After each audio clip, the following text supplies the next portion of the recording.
Welcome. Welcome. We are back today reading a story called Black Sky Churning. Ben, who's this by? It's by Adam underscore Andrews underscore. Adam Andrews? Yep. Okay. I don't know what it's about. We haven't really looked into this one yet, so we're just gonna read it dry. But yeah, that's about all I have to say. I wrote the first part of my miniseries I've been working on, so we're gonna read that, I think, maybe next week or sometime this week. But I also posted it on Reddit, so you could probably find it on Reddit. I could link it on our Reddit too, if anyone's interested in seeing that, or unless you just want to wait for us to read it. Either way works. But yeah, I'm gonna let Ben just jump into this one. Black Sky Churning. When I first saw it, I was driving home from work. In the beginning, I thought it was a storm cloud, but that notion wasn't playing well in my head. For one thing, there were hardly any other clouds in the sky. It was mostly clear, just a giant sea of blue up there. It wasn't big enough to be a storm front. Not yet, anyway. But it looked black enough for rain. It was at least a mile in diameter. Birds were flying into it from all directions, but none seemed to be flying out. I've got to admit, that was a bit unsettling. My wife, Marnie, and our daughters were waiting at home, which looked to be near where it was looming. Several vehicles were parked alongside the rural road that leads to our little outskirts community. The faces of the people standing by their cars dripped of dread. They were that kind of shocked, sad faces that one sees around the room at an unexpected funeral viewing. But something else was there, something extra, something that grabbed at my gut. Couldn't put my finger on it at first, but then I realized. I know that look. I've seen that look before. Late one night, some time ago, I was scrolling down through some old footage that I'd stumbled onto on one of those dark conspiracy sites. Those people. It was the look in the eyes of those people, the unfortunate ones, the witnesses of the first nuclear bomb tests. That's what I saw. That's what I recognized. It was that same ungodly awe that was pasted all over the faces of those people. Many were entranced so deeply that their cell phones were no longer pointed at the cloud, but were drooping down in front of them in different directions. Blah! I jumped out of my skin for a blink. The Mack truck riding in my trunk blasted his horn straight through my body. It tickled my fingertips and rattled my teeth. I almost jerked my Jeep straight off the road. Gravel danced across my passenger side like a hail of gunfire. Instant panic went to instant anger, which morphed into an instant shrill shrieks that washed over my skin, up my spine and out my mouth. It felt like I screamed for 5 minutes straight in a split second. A white F-150 had drifted into my lane. Like the Titanic traversing its cryptic, floating ice mountain, it scraped along the length of my Jeep. So close that my side mirror skated into it. It etched out angry grooves, screeching and whistling as it dragged from front to rear. The semi's wheels bucked down the road like a speedboat slapping waves on a windy lake. I looked in my rearview mirror and I saw the 18-wheeler nearly jackknife, skidding toward the ditch. I watched a half-shredded tire leapfrogged out into a cow pasture. On the other side, the pickup bounced over the ditch, through a narrow field of grass, and planted its nose into a fence post. I watched it getting smaller the further away I drove.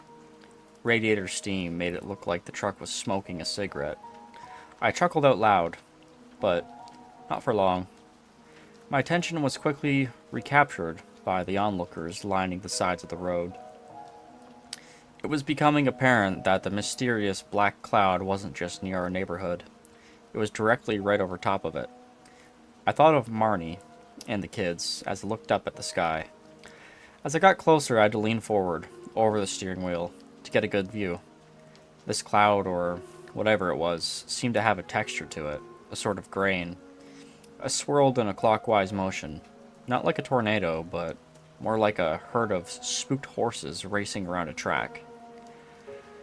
The first thing I noticed when I drove into our residential area was 3 or 4 families racing in and out of their homes, with luggage bags and arms full of assorted belongings. One guy had one kid tucked under each arm. Mums dragged their gawking children along by their arms, shouting at them to move it. Dads were beeping their horns and screaming at their wives. I wanted to go faster, but under the circumstances, I thought it was best to roll through the scrolling neighborhood with ease. Unattended kids and pets, panicked parents, and distracted onlookers wafted through the streets. It was like watching a bunch of animals, drunks, trying to find their car in the parking lot at the end of the night. I rounded the last corner. From there, it was a straight shot to our house. I don't know why, as badly as I wanted to get home to my loved ones, I don't know why I stopped for a moment, but I did. I rested my foot on my brake and leaned forward as far as I could. My elbows over the steering wheel and my head cocked sideways, I looked up at the cloud. That was no cloud. It was much larger now and growing in size. I breathed like the roar of the river and hummed with a low rumble of a coming train, even though it wasn't drifting, but stayed hovering in place. The breadth of its shadow was getting wider. My eyes traveled downward, past the emergency vehicles, and their bedazzled lights to the blacktop on the street in front of me. Things were dark and getting darker. A blanket-like shadow rolled across the ground toward me, like an eclipse. It crept up the hood of my Jeep. It scrolled up my windshield like the filling of a glass of water. In my mirror behind me, everything was still. Everybody behind me had stopped to watch. I looked back up the street. My wife and kids are standing in the front yard next to several emergency responders, paramedics, firemen, police officers, and a few of the neighbors with their guns in hand. My wife is holding the kids close, turns her head and looks back at me. I've never seen fear like this before.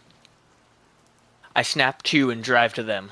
I stumble out of my car like a running back breaking tackles on his way into the end zone. That was hard to read, sorry. My family embraces me, crying and talking so fast that I can hardly understand a single word they're saying. At this point of the street, people are all scattered in a half circle looking at the house next door.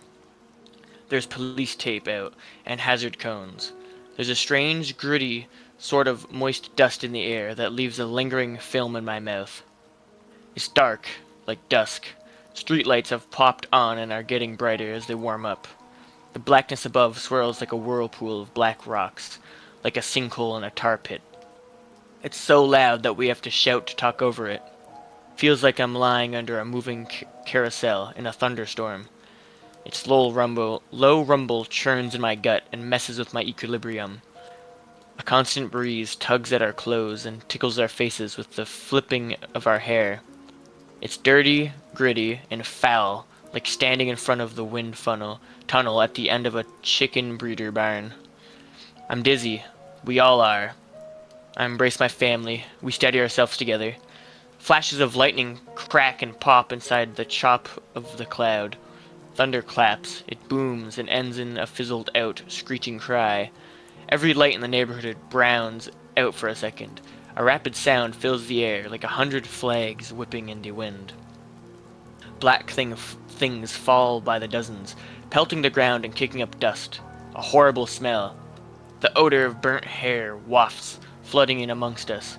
It thickens within the newly emerging fog that quickly rolls in and envelops the area. A short burst of rain falls, but it's not rain. It's bird shit. Those falling things are birds, crows, ravens, hawks, and vultures. I look up. Focusing hard, I'm squinting so tightly it makes my head ache. It's birds. The whole thing is birds. You called that one. I did. A shrill shriek blares from the house and wails through the neighborhood, echoing off every flat surface. It's ear-piercing. I'm instantly sick to my stomach, and I can see its effect on its faces of my family and the others. Those of us who covered our ears are doing better than the rest. Several people throw up. Those who don't are dry heaving. The front door is creaked open about a foot. All eyes are on the house. Fingers slither around the outside edge of the door about halfway up the side, slowly caressing the edge of the leaving and Jesus. Slowly caressing the edge and leaving behind smudges of the half-dried blood. Boom. A body slams into the large curtain covered bay window. Jesus Christ, this is so hard to read. I'm gonna read this part. A body slams into the large curtain-covered bay window. Bro, what does that say? Subtle. Subtle? Yep. Okay. Jesus Christ. Okay, edit here, editor. Reread this again. A body slams into the large curtain-covered bay window. The subtle impression of a body's shape is stamped on the glass in blood. The blood-blotched curtain slowly peels away from the glass. Boom. It hits again. The blood imprint is now an undefinable blob. Bam. Blood splatters across the center of the curtains and thickens up the blot on the window. Web-like cracks sprout across the glass. Two of the neighbors step forward with their rifles into the yard and take aim at the front door. Cops cautiously follow behind them, sidearms drawn. The town's tornado warning system activates. The rotating swell and fade of the siren sounds like a wartime air raid. We all look up and around at the sky. Bam. The body slams into the window. Again and again and again. Not quite as hard, but more quickly, like a hungry child, pounding their fists at the table. Cracks splinter further across the glass, as the intensity gradually increases. The outside edge of a leg and an arm stand in the breach of the front door. A woman peeks, one eye around the side. Her breathing is aggressive, like a woman in labor. Crack, crash! The body in the window pushes its way through a small, newly made hole, head first, wrapped and entangled in the curtain. The hole widens as glass crackles and splinters away. The men and officers open fire. The window shatters. The body in the curtain falls outside, screaming and flailing around on the ground, fighting against the cloth. The woman in the door dips back inside. I tell my wife to get the kids in the car. I run inside our house to grab our bags, looking over at the scene next door on my way by. We were just about to leave town on vacation. That was it. When I got home, we were going to hit the road. Thank God for small favors. I'm scurrying around, grabbing as many bags and things as I can carry. I hear the commotion outside, more gunfire. The crowd sounds like they're on a safari watching a rabid lion feed. Suddenly, they go silent. I freeze. Standing there in our foyer, with luggage strapped to my back and my shoulders, got things tucked up under my arms and a purse strap gripped between my teeth. I'm staring at our front door. It's wide open. From there, I can't quite see what's happening next door, but I can see my wife loading our second child into the car. She's looking back at me. The fear in her eyes breaks my soul. I stepped into the opening of our front door and looked to my right, the neighbor's house. The curtain-covered woman is standing in the middle of the front yard, about 20 feet away. The men have their rifles fixed on her, and the police are shouting at her. It has started raining, and the blood-soaked drape is now form-fitting to the outline of the woman's features. She opens her mouth so wide that her cheekbones make a loud pop. She screeches out long screams, matching the pitch and the up-and-down pattern of the tornado siren. After throwing everything in the car, I grab Marnie by both arms and tell her, I'm going back inside for the grab-and-go bag and the guns. I can hear her sobbing, pleading for me not to go as I run to the house. As I'm running, I'm watching next door. The woman in the curtain starts taking steps towards the men. Her arms are straight out from her sides. With every step forward, the drape is pulled, gradually, slipping off her head. It falls to the ground. She's riddled with cuts, and her veins are abnormally visible. She's screaming along with the siren. Her dislocated jaw hangs a little bit uneven. I stop at our front porch and watch it all for a second. I look over at Marnie. She's screaming for me to come back. At the neighbor's house, the front door opens, and another woman steps outside.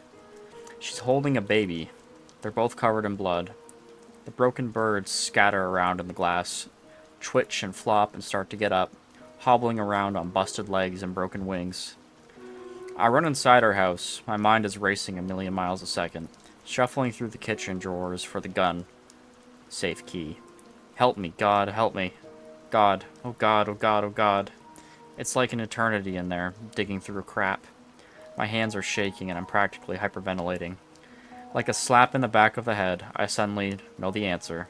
I race upstairs above my headboard and back down, skating on my heels all the way, gliding over every stair. Who needs keys when you got a 357 Magnum? My safe is just a cruddy old cabinet with a padlock. It's not a real safe. I blast off the lock, and I'm back standing at our front door with a pile of survival crap in my arms. Birds from the sky are flying around near ground level, everywhere. Hundreds of them, dive bombing and pecking at everybody. The stumbling, flopping birds on the ground are cawing and screeching as they hobble toward the men. They have a position themselves in form of a semicircle. The men start shooting them. The birds flop and crack like popcorn in a skillet. Recently arrived men in SWAT gear are taking up positions around the perimeter. The woman on the porch is holding the baby up towards the sky. Cops are yelling. She throws the baby high up in the air towards the middle of the yard. A black flash of crows swoops in to snatch the child. One of the men dives, catches the infant midair, slams down back first into the grass, and slides further into the yard. He quickly tosses the child to the nearby officer and lies back down, holding his chest with the wind knocked out of him. The siren, the rain, gasps and screams, panicking people down the block trying to leave. And the crushing of cars backing out into each other fill our ears. The man on the ground looks up from his back and then around at the broken birds that have now surrounded him. They swarm him. He kicks and swings and screams. Birds from the sky dive down and join in. I'm jogging toward the car, trying not to draw attention to myself. Lightning cracks. A slew of birds pummels the ground. Men are shooting in all directions, half covered in birds, screaming, flailing, and fighting for their lives. I get to the car. They aren't there. Everything is gone. Oh no, they're gone. Oh my God, they're gone. No, no, no, where are they? I'm scrambling, looking in every direction. Help. Oh no, somebody help me, please. God, help me. Birds are everywhere, racing around like angry bees fighting for their hive. People are screaming, guns are blazing. The women on the porch are in the yard are looking in my direction. They're smiling. Their eyes are a dark jade, and they are fixed directly on me. I don't know what to do. I don't know where to go. My heart is like a hammer pounding through my chest. I can't breathe. It feels like I'm going to black out. A crow lands on the roof of my car. Then another, and another. They're looking at me. They clack their beaks. Sounds like someone smacking two spoons together. Their claws dig into the metal. It's a hair-raising scrape. I'm slowly walking backwards while digging the revolver from my pocket. Suddenly, an engine roars. Someone lays on a horn. Marnie and the kids are waving and yelling at me from inside an armored SWAT van. I race toward them. A dozen crows come after me. They dive at me, pecking and nipping away small chips of flesh from any exposed skin they can find. I'm screaming so hard it blurred my vision. Marnie steps into the van doorway with a shotgun. Duck, now, get down! I dive to the ground, and she blasts away. I scramble to my feet. The woman in the yard is walking towards the van. I dive into the side door. Drive, Marnie, drive, drive, go, go, go! She floors it. Wrong gear. We all fly forward into the windshield as the van shoots backward out of control. We blast into the first woman and send her flying into the second, right before we crash into the house. We're all rocked and slammed. Everything goes black. I'm on a beach, walking with Marnie. The kids are skipping around in front of us, playing in the sand, and laughing it up. It's so beautiful. She's so beautiful. We stop for a moment and just look out at the ocean. We close our eyes and listen to the softness of the waves lapping at the shoreline. Her lips softly push into mine. Yuck. I can tell she's smiling while we kiss. It makes us both laugh. I tell her I love her. I open my eyes. Through the crash out, open window of the house, in the background of the living room, is a large man and two small children standing there, heads tilted forward, smiling and bleeding. They have lacerations all around their faces. Their lips are chewed off. I scream at the top of my lungs. Marnie bolts forward, straight up, sitting in the driver's seat. She throws it in drive and starts spinning the tires in the muddy grass. Cops and neighbors are running, screaming, shooting, and being pecked to death all around us. The kids are screaming, "Go, Mom, go! Floor it! Mom, go! Hurry, hurry!" I look in the side mirror. One of the women is standing behind the van, looking back at me in the reflection. It is floored. It is floored. We're not going anywhere. Why are we not going anywhere?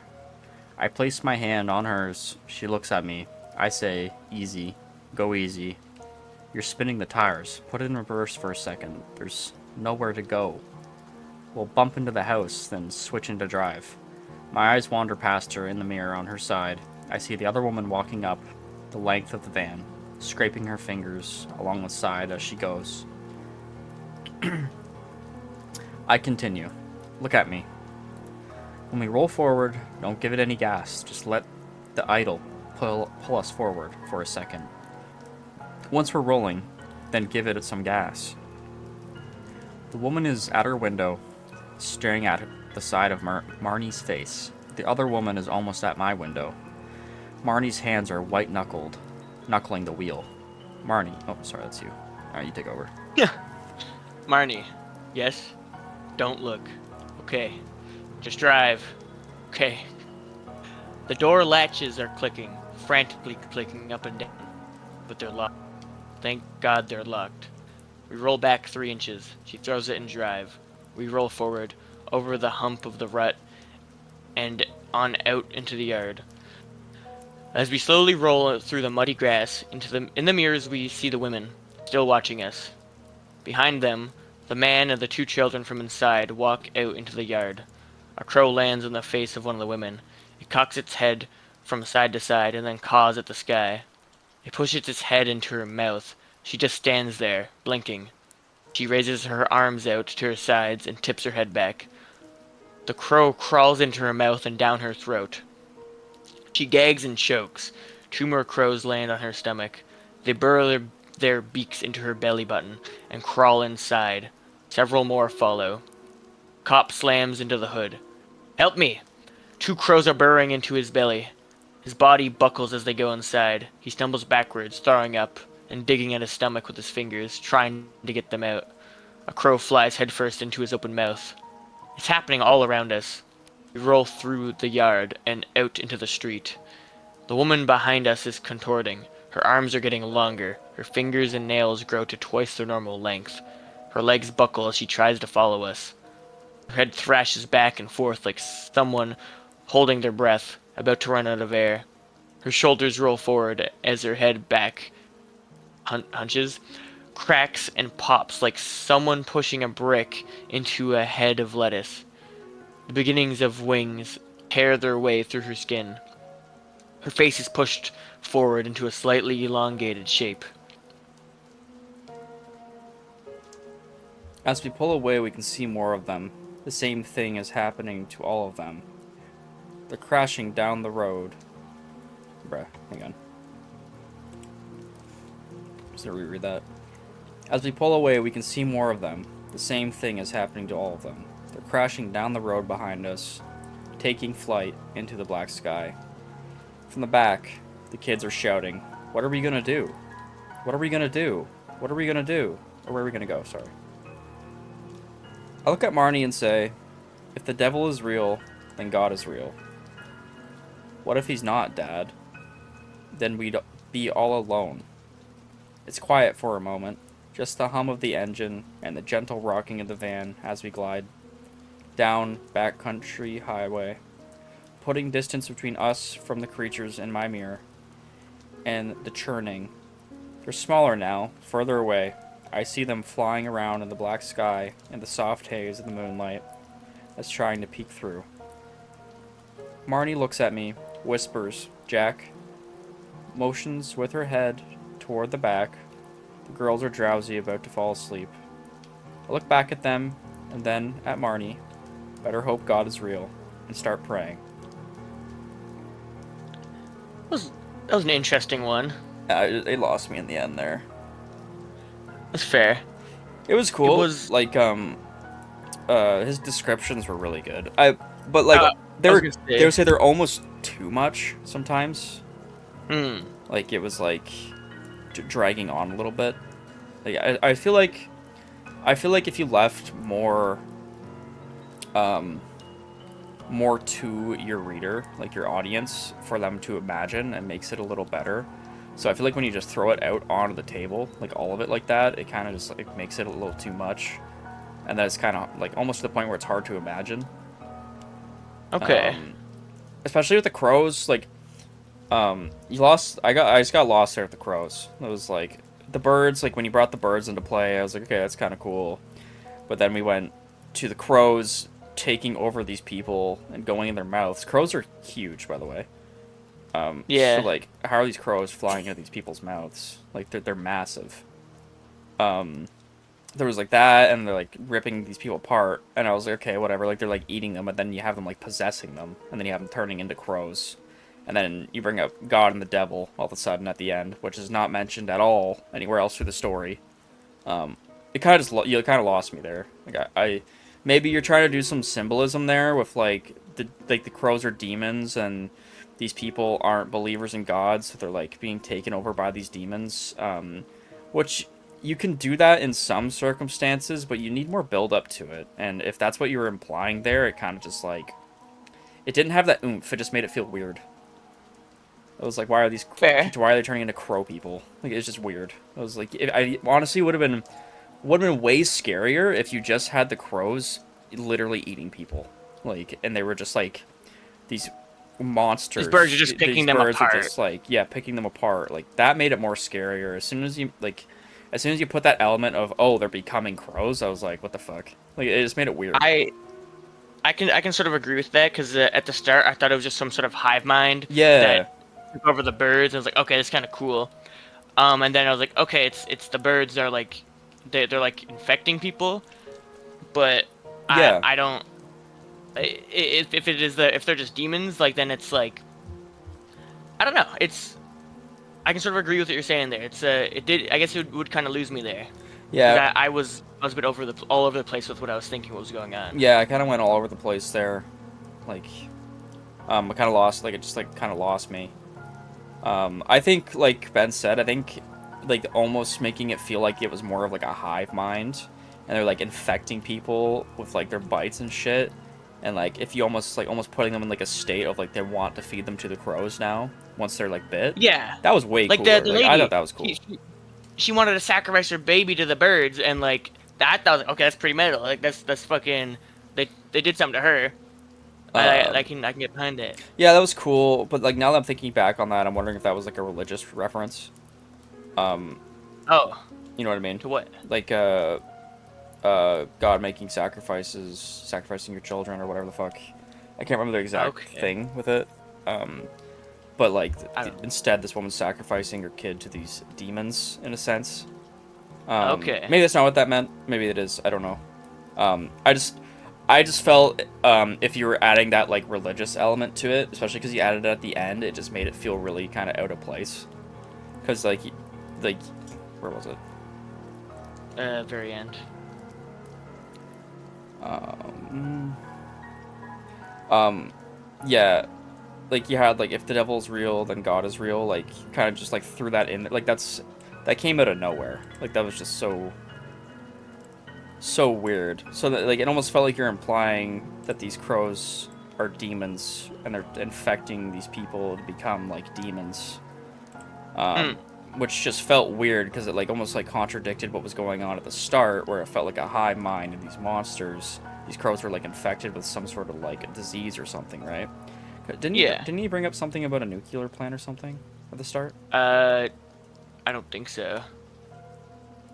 Um, I don't remember reading about a nuclear plant. There's a big truck that crashed. I thought there was something with a like a plant or something.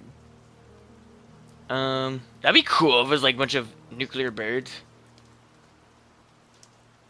Yeah, that's what, I thought he mentioned something like that. Yeah, maybe I'm tripping. It was still like a really cool concept, but like I said, like I think he kind of just he lost me there at the end with it, and Hmm. I think there was a little like over explanations for some things, like over like too much description to the point where it was like I couldn't like have my moment to imagine the story. Yeah. You're still like still a really good writer, like still really good, but Yeah, that was good. Yeah. I think you kind of just lost me there at the end. I feel like if you almost changed it to the like, you don't have to change it, but like if you were gonna change anything, I would just leave it so the crows are like this hive mind. I think that if you leaned more into that, it'd be more a better payoff. Yeah. There was one other scene that bothered me a little bit. What was with the guy? What was with him going into like this dream state? Like what was that? I it for me, I think that was just he blacked out, and then he like when he before he came to, he was just thinking of like the because they were gonna go on a vacation, so I think that's just what he was thinking. What would have been happening now instead of this, right? What could have been Oh, okay, happening? okay. I kind of missed that a little bit. All right. Okay. Well, that's. Do you have anything else you want to say? I don't know. I think we covered it. Okay. Well, that's all we got for now. Um, if the writer of the story, if you made it this far and you listened through everything, feel free to message me. If there's anything you don't agree with what I said, or if there's anything you want to explain more, feel free to message me because it helps me understand some stuff and get clear up things too. Yeah, that's it. Bye bye. Goodbye.